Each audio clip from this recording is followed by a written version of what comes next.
क्या आपको पता है कि श्रीलंका में बहुत लोग रावण की पूजा करते हैं? जी हाँ, आपने सही सुना, रावण की पूजा। वहाँ के बहुत सारे निवासी ये मानते हैं कि लॉर्ड श्री राम जो है वो इन्वेडर थे उन लोगों के लिए, लंका के लिए, और रावण ने उनसे लड़ के बहुत अच्छा काम किया, इसलिए उन्हें नेशनल प्रतीक के तौर पे देखा जाता है। इनफैक्ट श्रीलंकन गवर्नमेंट भी ये मानती है कि रावण का जो जिस विमान से सीता जी का जो किडनैपिंग हुआ था वो वर्ल्ड का पहला एविएशन डिवाइस था, पहला एयरक्राफ्ट था। और इस चीज के ऊपर रिसर्च करने के लिए श्रीलंकन गवर्नमेंट जो है वो फंड भी कर रही है पैसे को, ताकि और पता लगे वर्ल्ड के फर्स्ट विमान के बारे में। ऐसा माना जाता है कि रावण बहुत बड़ा विद्वान था, मतलब वो विद्वान थे और अपने घमंड के चलते उनका डाउनफॉल हुआ। बाकी नॉलेज, साइंस, इन मामलों में कोई कमी नहीं थी। फैक्ट नंबर 10, ऐसा आर्टिकल को देखो आप लोग, इसमें चाइना के एक इंसान के बारे में कहा गया है जो कि कैसीनो में जाके 14 करोड़ रुपए को गैम्बलिंग में उड़ा दिया। ऐसे कई कहानियां आते हैं जिसमें मिलियंस ऑफ डॉलर, इतने इतने पैसे को गैम्बलिंग में उड़ा दिया जाता है। आपको पता है इस दुनिया में सबसे ज्यादा खतरनाक नशा कौन सा है? वो है गैम्बलिंग। ऐसा क्यों? क्योंकि हर तरह के नशे को कंट्रोल किया जा सकता है। कैसे? अगर कोई किसी सब्सटेंस का नशा कर रहा है तो वो फिजिकली उसको ना मिले तो वो बच सकता है उससे, वो फिजिकली एक फिजिकल लिमिट है। लेकिन गैम्बलिंग में क्या होता है, आप पैसे को लगाते हो, आप पैसे को लगाओगे, या तो पैसा आपको 10 गुना होके मिलेगा। आप 1 लाख लगाएं, या तो 1 लाख आपको 10 लाख बन के मिलेगा, या तो पूरा का पूरा 1 लाख डूब जाएगा। ये होता है गैम्बलिंग। कोई एक बार इन सब चीजों में जीत जाता है तो उसके ब्रेन में ऐसा प्रभाव पड़ता है ना कि वो जिंदगी भर गैम्बलिंग करते रहता है। उसके माइंड में हमेशा ये होप रहता है कि नहीं, आज मैं जीतूंगा, कल हारा था आज, लेकिन आज मैं जीतूंगा। और इसका कोई सॉल्यूशन भी नहीं है, कोई सब्सटेंस तो है नहीं जो कि आप नहीं लोगे तो बच जाओगे। पैसे की बात है, पैसे तो आपका बैंक अकाउंट में रहेंगे ही ना, लेकिन जिनको गैम्बलिंग एडिक्शन होता है वो लोग अपने बैंक अकाउंट में पैसों को रहने ही नहीं देते हैं। जैसे बैंक में 10,000 रुपए आएंगे, सोचेंगे अरे अब इसको आजमाते हैं, 10 का 1 लाख बनाते चलो, लेकिन वो पैसा डूबना ही डूबना है, क्योंकि गैम्बलिंग करके कैसीनो कंपनीज कमा रही है और लूट रही है लोगों को on the basis of exciting brain chemicals. Fact number 9, क्या आपको पता है कि भारत की डिपार्टमेंट ऑफ टेलीकम्युनिकेशन एक अच्छा सा काम करने जा रही है? कंपनीज के चार्जर्स का जो गोंडोगोल होता है ना कि आप इस चार्जर को सिर्फ सैमसंग में लगा सकते हो, एप्पल का अपना एक घमंडी चार्जर है अलग सा ही, लाइटनिंग कनेक्टर, और नए कंपनीज अपने अपने चार्जर के मदद से प्रॉफिट कमाने की कोशिश कर रही है। गवर्नमेंट अब ये कर रही है कि चाहे कोई भी मोबाइल डिवाइस हो, आपको टाइप सी पोर्ट, जो कि एक स्टैंडर्ड पोर्ट का टाइप होता है, कंपनीज को ये कहा गया है कि आपके मोबाइल में टाइप सी से चार्जिंग होना ही चाहिए, नहीं तो आप इंडिया में मोबाइल फोन नहीं बेच सकते। ये लागू होने वाली है 2024-25 के आसपास से, एंड इसका प्रपोजल ला चुकी है डिपार्टमेंट ऑफ टेलीकम्युनिकेशन, DOT। और इससे इलेक्ट्रॉनिक वेस्ट ना बढ़े, पॉल्यूशन भी कम हो, इसके लिए ये किया जा रहा है और कंपनी का छिछड़ापन के चलते किया जा रहा है। टाइप सी सब में होना चाहिए ताकि एक ही चार्जर हो, उससे मल्टीपल फोन चार्ज हो पाए।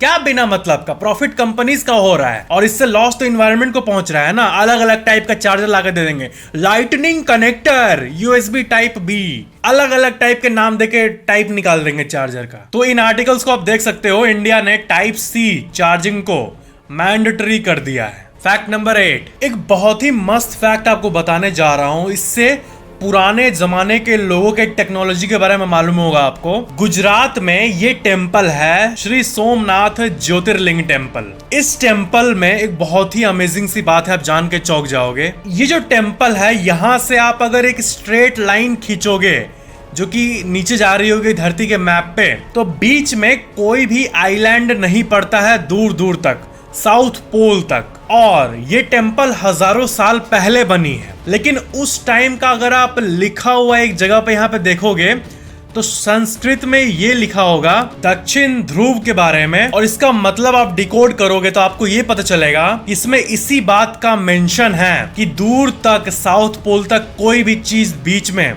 डिस्टरबेंस नहीं क्रिएट करती। वहां पर एक वाण बना हुआ है, ऐसा डिपिक्शन किया गया है कि वहां से अगर वाण चलाओगे तो बीच में कोई भी डिस्टर्ब करने वाली चीज नहीं होगी। और आप मैप पे देखोगे तो आपको पता चलेगा कि बीच में कोई आइलैंड एक्चुअल में नहीं है। उस टाइम इतने बड़े एरिया को एक्सप्लोर करने का कोई भी टेक्निक नहीं था इंसान के पास, 1000 साल पहले, लेकिन फिर भी उनको पता था इसके बारे में। तो यही चीज दिखाती है कि पुराने जमाने के लोगों का जो ब्रेन कैपेसिटी था, जो नॉलेज था, वो कितना ज्यादा था। बस रहस्यमयी बात यह है कि वो कैसे लुप्त हो गई, आगे क्या हुआ था जिसके चलते इतना बड़ा एंशिएंट नॉलेज का सेट था। जैसे कि इजिप्शियन को तारों के बारे में पता था, कॉन्स्टेलेशन के बारे में सारी जानकारी थी, तो वो फॉरवर्ड क्यों नहीं हुई?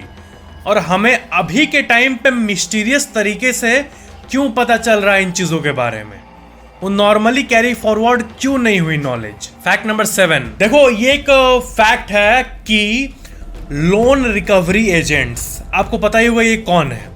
अगर आपके घर में कोई लोन लिया होगा या फिर लोन लेने वाला है, अगर ऐसा टाइम आया कि लोन आप चुका नहीं पा रहे हो, तो लोन रिकवरी एजेंट्स आएंगे, वो गुस्सैल एजेंट्स जो कि लोन रिकवरी करते हैं आपको दड़ा दड़ा के। क्या है कि जनरली उनका भी एक एथिक्स होता है, एक वर्क का प्रोफेशनलिज्म होता है, लेकिन उसको वो फॉलो नहीं करते हैं। वो अपने दादागिरी से रिकवरी करने आते हैं। बट इन्हीं सब चीजों को रोकने के लिए एक नियम है सरकार का, जो कि आप ये देख सकते हो कि कोई भी लोन रिकवरी एजेंट आपको सुबह 8 बजे के पहले और शाम 7 बजे के बाद रात को किसी भी लोन रीपेमेंट के बारे में कॉल नहीं कर सकता है। मतलब 8 बजे के पहले का टाइम और 7 बजे शाम के बाद का टाइम आप अपना लीगली रिजर्व्ड पीसफुल टाइम मान सकते हो, जिसमें आपको कोई भी लोन रिकवरी एजेंट कॉल नहीं कर सकता। फैक्ट नंबर 6, गुजरात की ये घटना है और प्यार की कोई सीमा नहीं होती,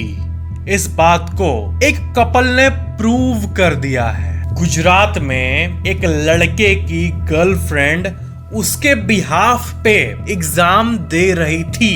इस चीज को अथॉरिटीज ने पकड़ा। उस लड़के का एग्जाम था बीकॉम का 3rd ईयर। वो गया था उत्तराखंड के पहाड़ों में घूमने और उसके बिहाफ पे एडमिट कार्ड में फोटोशॉप वगैरह करके वो चली गई एग्जाम देने। इस घटना से रिलेटेड आप आर्टिकल्स को अपने स्क्रीन पे देख सकते हो। फैक्ट नंबर 5, दोस्तों को आपके जितने फ्रेंड्स हैं ना, उनको कभी लाइटली मत लेना कभी भी। ये आर्टिकल देखो अपने स्क्रीन पे। इसमें ये पता चला कि 3-4 दोस्तों ने मिलके अपने एक दोस्त पे 50 लाख का केस कर दिया। क्यों? क्योंकि उनके जो एक दोस्त का शादी था उसमें बारात जो है वो जल्दी निकल गई और वो अटेंड नहीं कर पाए, जस्ट बिकॉज बारात अर्ली हो गई। इसके लिए लीगल पेपर में लॉयर, अटॉर्नीज, नोटरी सब लीगल केस करके 50 लाख का केस थोप दिया गया। इसलिए अपने दोस्तों को नॉन सीरियस मत लेना प्लीज। फैक्ट नंबर 4, क्या आपको ये अमेजिंग सी फैक्ट पता है कि जो सांता क्लॉज है, वो सांता क्लॉज का आप ये इमेज जानते हो कि वो रेड कलर के कपड़े पहन के बहुत जॉली मूड में रहता है और बच्चों को टॉफीज बांटता है और सारे गिफ्ट्स को बांटता है। लेकिन ये इमेज एक्चुअली में कोका कोला कंपनी के चलते हुआ है। क्या है ना कि पहले के जमाने में सांता क्लॉज तो एग्जिस्ट करता था बहुत टाइम से, लेकिन वो किताबों में उसका जो डिपिक्शन था वो कहीं पे लंबा था, कहीं पे नाटा था, कहीं पे मोटा था, कहीं पे दाढ़ी था, कहीं पे नहीं था। लेकिन ये जो एक प्रॉपर जॉली सा, एक मोटा सा हट्टा कट्टा, एक लाल कपड़ा को पहन के गिफ्ट बांट रहा है, ये शुरू किया कोका कोला कंपनी ने। 1930 के समय कोका कोला कंपनी ने बहुत सारा एडवर्टाइजमेंट चलाया था, जिसमें कि सांता को उन्होंने वैसे ही दिखाया था, क्योंकि कोक का जो बॉटल होता है वो उसी कलर का होता है और सांता क्लॉज को भी अपने कलर से लिंक कर दिया, जिसके चलते अभी का जो मॉडर्न हमारे दिमाग में इमेज बना हुआ है सांता क्लॉज का, वो उत्पन्न हुआ। ये है इसके पीछे की कहानी। फैक्ट नंबर 3, आपने अलग अलग कार कंपनीज के क्रैश टेस्ट को देखा होगा। गाड़ी को ठुकते हुए देखा होगा। BMW, मर्सिडीज और न जाने कितने सारे गाड़ियों का क्रैश टेस्ट। ये दो टाइप से होता है। जो क्रैश टेस्ट कराने वाली कंपनी है, अगर उसको किसी गाड़ी में इंटरेस्ट होता है, उससे उस कंपनी का नाम बढ़ेगा, टेस्ट करने वाले का नाम बढ़ेगा, तो कंपनी से गाड़ी खरीद के वो लोग ठोकती है ताकि इसके सेफ्टी के बारे में पता चल सके। और दूसरी तरफ बहुत सारी कंपनीज उन कंपनीज को रेप्यूटेड टेस्टिंग एजेंसीज को अप्रोच करके उसको कहती है कि एजेंसी आप टेस्ट कीजिए मेरे गाड़ी का, हम आपको उल्टा पैसा देंगे टेस्ट करने का। लेकिन रोल्स रॉयस, जो कि इस दुनिया की सबसे महंगे गाड़ियों में से एक है लग्जरी कैटेगरी में, उसका आपने कभी भी नहीं देखा होगा क्रैश टेस्ट। देखा भी होगा तो एनिमेशन में देखा होगा, वैसा कुछ एक्चुअल में कभी नहीं हुआ। क्योंकि एक गाड़ी का क्रैश टेस्ट करने के लिए ना उस गाड़ी के 3-4 पीस को चाहिए होता है। 3-4 कार एक ही मॉडल, देन उसका अलग अलग एंगल से टेस्ट होता है ताकि सेफ्टी के बारे में पता लग सके। 50-60 लाख की गाड़ी, 80 लाख की गाड़ी होगी तो 4 गाड़ी क्रैश टेस्ट में ही आपका 2.5 करोड़ बर्बाद हो गया। लेकिन रोल्स रॉयस जो है वो कंपनी, तो उसका तो हर गाड़ी कस्टमाइज होता है और 7 करोड़ 8 करोड़ का एक गाड़ी आता है, और वो भी 4-4 गाड़ी टेस्ट करे तो 24 करोड़ के मेहनत और इक्विपमेंट्स का लॉस है। और यही रीजन है कि रोल्स रॉयस का कोई भी सेफ्टी टेस्ट आपने आज तक नहीं देखा है, क्योंकि उससे ह्यूमन रिसोर्स की बहुत मात्रा में बर्बादी है। 50 लाख की गाड़ी ठुक जाती है तो दिल में है धक धक होरेला होता है, बट वो तो 7-8 करोड़ की गाड़ी है। फैक्ट नंबर 2, क्या आपको पता है कि डोमिनोज जो है वो उसके ऊपर जो स्प्रिंकल करने के लिए ऑरिगेनो और बाकी चीजें देती है ना, वो एक यूनिक से मार्केटिंग का हिस्सा है। आपके घर में जब डोमिनोज या फिर कोई भी पिज्जा डिलीवर होगा तो आप यकीन नहीं करोगे, उसका प्राइस भी बहुत होता है। आप 100 रुपए का पिज्जा खरीदते हो ना, तो आपको 80-90 रुपए का वो पैकेट्स मिल जाता है, उसकी वर्थ 80-90 होती है, और इतना इतना भर के देती है वो कंपनी। तो वो एक्चुअली आपके माइंड में बसने के लिए होता है। वो जो ऑरिगेनो है वो एक्स्ट्रा आपके घर पे रखा रहेगा, तो आप टेबल ऐसे खाओगे कभी तो टेबल पे देखोगे कह रही है तो डोमिनोज का पैकेट रखा हुआ है, चल आज ऑर्डर करते हैं। तो ये दिमाग में आता है, वो आप देख के उसको याद करते रहोगे और आपको टेस्ट का याद आ जाएगा डोमिनोज का। तो ये चीज सुनने में तो बहुत नॉर्मल सी लग रही है, बट इसी से करोड़ों कमाती है कंपनीज, क्योंकि ये टैक्टिक काम करती भी है। फैक्ट नंबर 1, क्या आपको पता है कि एयरपोर्ट्स पे जो चाय समोसे होते हैं, कोई कोई एयरपोर्ट्स पे 400-500 के प्राइस पे क्यों बिकती है? तो कंपनी से अगर इस बात को पूछा जाए तो पब्लिक में वो जनरली यही आंसर करती है कि एयरपोर्ट में उनका रेंट ज्यादा जाता है, बहुत ज्यादा ही कॉस्टली होता है। एंड ये बात एक्चुअली में सही भी है। अगर आपको एयरपोर्ट पे कोई अपना रेस्टोरेंट खोलना है तो इसमें करोड़ों का इन्वेस्टमेंट है, और रिकरिंग एक्सपेंसेस जो होता है जैसे कि रेंट, वो भी बहुत ज्यादा है इस टाइप के बिजनेस में। तो यही रीजन है इसके प्राइस का। इतना छोटा सा स्टोर खोलोगे तो आपको लाखों करोड़ों का जरूरत पड़ेगा एयरपोर्ट में, लेकिन 500 चाय समोसे के लिए तो बहुत ज्यादा है। मतलब इंडिया में पर person income, per capita income उतना है भी नहीं, अमेरिका इतना, लेकिन ये प्राइसिंग शुरू कर दिया है अमेरिका के लेवल का।